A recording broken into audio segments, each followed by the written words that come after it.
بسم الله الرحمن الرحيم الحمد لله والصلاة والسلام على رسول الله أما بعد اجرونه خډیر زیات دي خو د جمعې پر ورځ اجر رسول الله صلی الله علیه وسلم بیان کړی دی. فرمایي چا چې د جمعې پر ورځ غسل وکړه یعنی په ښه طریقه باندې غسل وکړه او وختي جمعات ته لاړه امام ته نږدې شو کېناستو نفلونه وکړه ذکر عبادت یې وکړه تر دې پورې چې امام راشي د هغې دپاره هغه رسول الله صلی الله علیه وسلم اجر بیان کړی دی.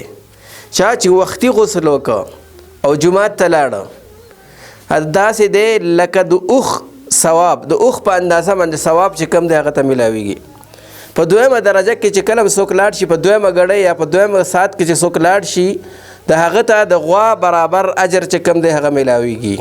په دریمه ګړۍ کې یعنی د هغې نه وروستو دریمه درجه چې ده هغه د ښه کرور ګټ په اندازه باندې ثواب چې کوم دی هغه ته میلاویږي، یعنی د هغې د قربانۍ ثواب میلاویږي، د اوښ د قربانۍ، د غوا د ګډه.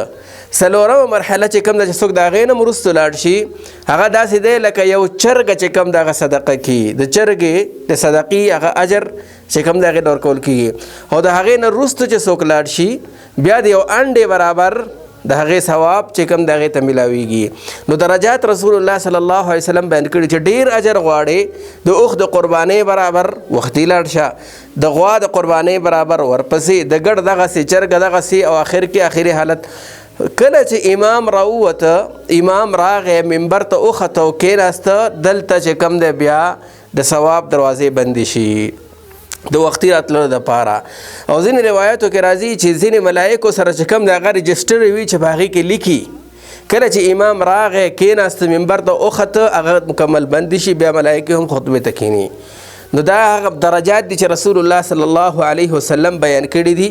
د جمعې په ورځ فضل، د جمعې په ورځ ثوابونه، د جمعې ورځ یو بهترینه فرصت او موقع ده د ثوابونو دپاره.